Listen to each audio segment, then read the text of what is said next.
건축법령상 다음 중 건축물의 바닥 면적에 산입하는 것 찾도록 되어 있습니다. 1번 승강기탑, 계단탑, 옥탑. 승강기탑과 계단탑은 사람이 직접 이용하는 공간이 아니기 때문에 바닥 면적에 배제하게 됩니다. 대신 이 옥탑, 옥탑방이라는 말 들어본 적 있죠? 옥탑은 바닥 면적에 산입되게 됩니다. 그리고 2번입니다. 공택의 필로티. 공대에 설치되어 있는 필로티의 경우는 그 사용 목적이 무엇이든 관계없이 항상 바닥 면적에서 제외시키고 있습니다. 특별히 공택 아닌 건축물의 경우는 저 필로티가 주차, 통행에 전용되는 때 바닥 면적에서 제외시키고 있습니다. 그리고 3번입니다. 공동택으로 지상층에 설치한 생활 폐기물 보관함.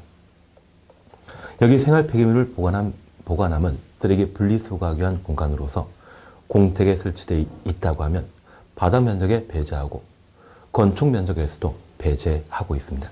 그리고 4번 장애인용 승강기, 장애인용 에스컬레이터.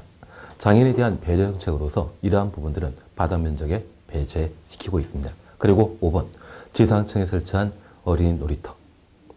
그래서 9번에 있어서는 답을 1번으로 해놓으시는데 잠깐 이렇게만 하나 살펴놓습니다.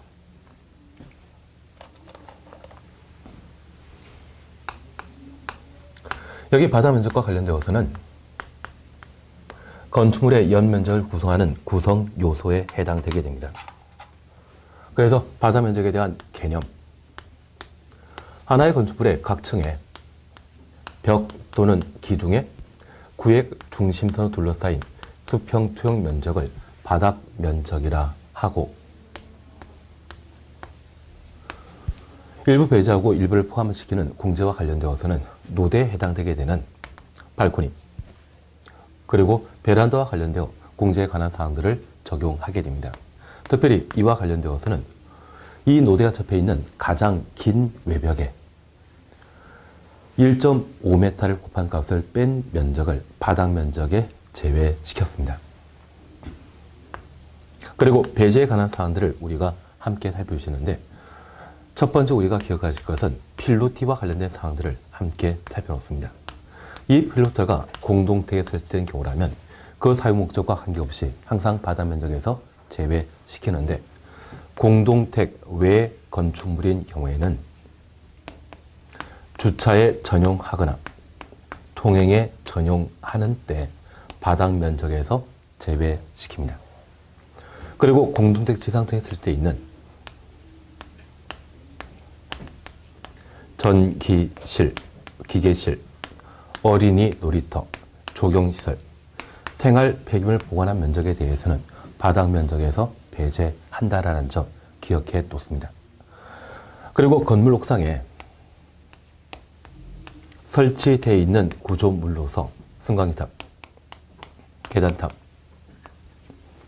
등은 바닥 면적에서 제외시키고 특별히 다락과 관련되어서는 그 다락의 층고가 1.5m 이하인 때 바닥 면적에서 제외시키고 저 다락의 지붕 구조가 경사진 지붕 구조라고 하면 1.8m 이하인 때 바닥 면적에서 제외시키고 있습니다. 그 밖에 장애인용 에스컬레이터 등에 관한 사항 한번 확인해 놓습니다. 그래서 이 바닥 면적과 관련되어서는 지금 구분과 관련된 내용들 살피시면서 특히 옥탑과 관련된 사항은 바닥 면적에 반영되고 승강기탑과 계단탑은 바닥 면적에 대입시킵니다. 대신 1번의 옥탑이 존재하기 때문에 바닥 면적에 반영되는 것으로 파악해 놓습니다. 10번 함께 보십니다.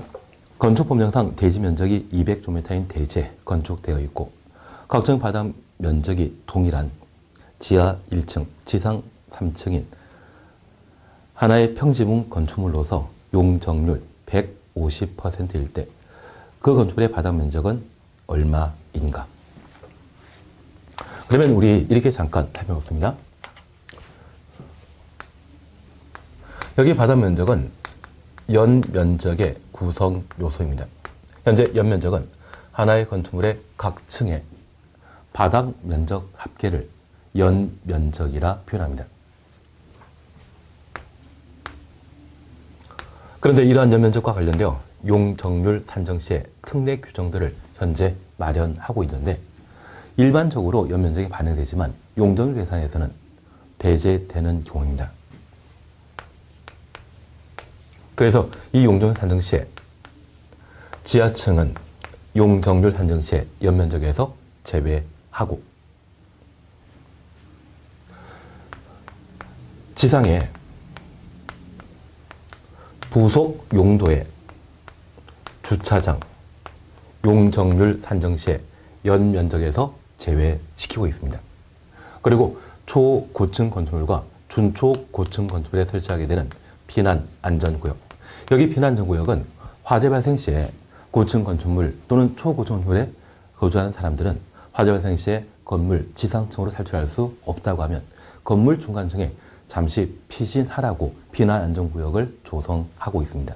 그래서 이 피난 안전구역은 화재와 관련된 피난 용도라는 것을 기억해 놓습니다. 그리고 11층 이상의 건축물로서 11층 이상의 층의 바닥 면적 합이 10,000제곱미터 이상의 경우 지붕 형태가 평지붕이라고 하면 헬리포트를 설치하도록 되어 있고 경사 지붕의 경우에는 지붕 바로 아래 대피 공간을 설치하도록 되어 있습니다. 이런 대피 공간도 화재 발생 시에 피난 용도로 이용되는 것으로서 실제 일반에게 분양하거나 사용하게 하는 공간 아니거든요. 이러한 부분에 대해서는 용적률 산정 시에 연면적에서 제외시킵니다. 그러면 우리가 꼭 하나 기억하실 것은 건물 지하층은 용적률 산정 시에 연면적에 포함 제외시킨다는 것 확인해 놓으시고 지상에 설치되어 있는 부속 용도의 주차장이라고 하면 용적률 산정 시에 연면적에서 제외시킵니다.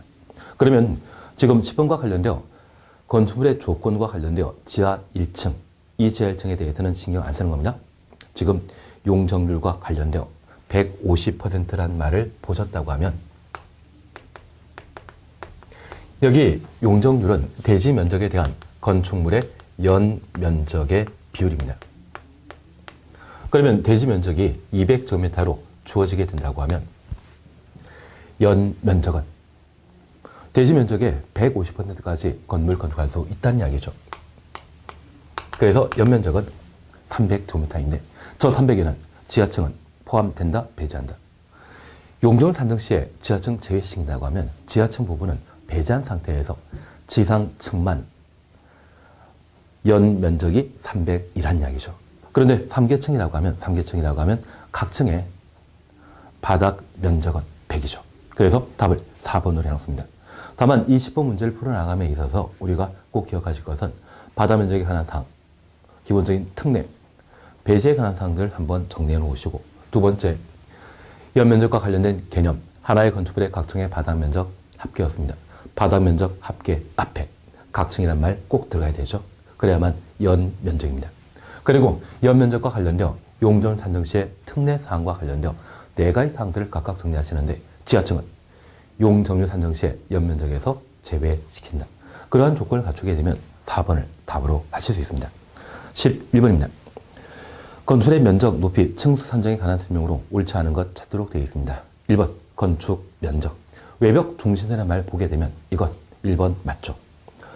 건축 면적은 건축물의 외벽 중심으로 둘러싸인 수평 투영 면적으로 한다. 2번입니다. 벽 기둥의 구획이 없는, 구획 없는. 동그래 놓습니다. 건축물은 지붕 끝부분부터 수평거리 1m 구태한 선으로 둘러싸인 수평 투영 면적을 바닥 면적으로 한다. 바닥 면적 추천했습니다. 사실 이 바닥 면적은 건물 한 층에 벽이 4개, 기둥이 4개 존재하는 때 바닥 면적을 계산할 수 있습니다. 하지만 기둥이 하나, 2개밖에 안 된다고 하면 구획 곤란한 것이죠. 구획이 없는 곤란한 건축물의 경우는 지붕 끝부분부터 1m 후퇴하에 둘러싸인 수평 투영 면적을 바닥 면적으로 한다. 맞습니다. 3번입니다. 지하층 건축물 층수에 산입하지 아니하고 건축물 부분에 따라 층수가 다른 경우에는 평균 층수를 그 건축물의 층수로 본다. 3번 틀립니다. 그러면 전단부에 지하층은 건축물 층수에 산입하지 아니한다. 여기까지는 맞습니다. 건물 층수에 대해서는 일반인이 또는 보통 사람이 건물 층수를 쉽게 파악할 목적으로 지하층에 대해서는 배제하고 지상에 노출되어 있는 것만 층수 계산에 포함시켜야 됩니다. 그런데 우리 후단부와 관련되어 특정 부분의 건물의 층수가 다른 경우. 가끔 우리 시내에 대형 빌딩 이용하다 보면 로비층을 만날 수 있습니다. 그 로비층의 전면부는 높이가